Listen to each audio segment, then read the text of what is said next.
కొంచెం హోల్ గరం మసాలా నూనెలో వేయించుకుందాం.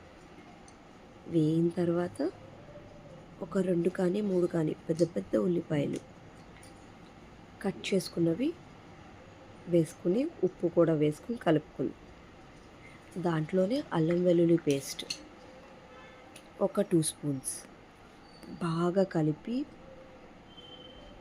ఉల్లిపాయలు మెత్తగా అయ్యేటట్టుగా సాఫ్ట్ టెక్స్చర్ వచ్చేటట్టుగా వేయించుకుందాం. ఉల్లిపాయలు వేయించుకున్న తర్వాత ఒక 2 టమాటాలు చిన్న చిన్నవి వేసి కలిపి అందులోనే పెరుగు కూడా కలిపి యాడ్ చేయాలి. ఒక స్పూన్ పెరుగు యాడ్ చేసి బాగా మిక్స్ చేసి వేగేంత వరకు వెయిట్ చేద్దాం. వేగిన తర్వాత కొంచెం జీడిపప్పు వేయించినవి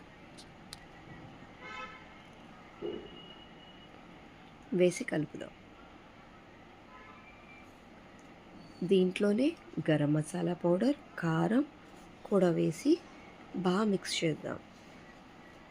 నేను కొంచెమే వేసాను, టేస్ట్కి తగ్గట్టుగా, పిల్లలు కూడా తినేటట్టుగా వేశాను. దీంట్లోనే మిల్ మేకర్ బాయిల్ చేసుకున్న వేసి ఒకసారి కలిపి ఒక 2 గ్లాసులు వాటర్ వేసి బాగా మరిగేంత వరకు చూద్దాం. మరిగిన తర్వాత కొంచెం ఒక 2 to 3 స్పూన్స్ ఆఫ్ జీడిపప్పు పౌడర్ కానీ పేస్ట్ కానీ యాడ్ చేసి బాగా దగ్గరికి వచ్చేంత వరకు కలుపుదాం. మరిగిన తర్వాత లాస్ట్లో కొత్తిమీర వేసి rich meal maker curry ready to serve.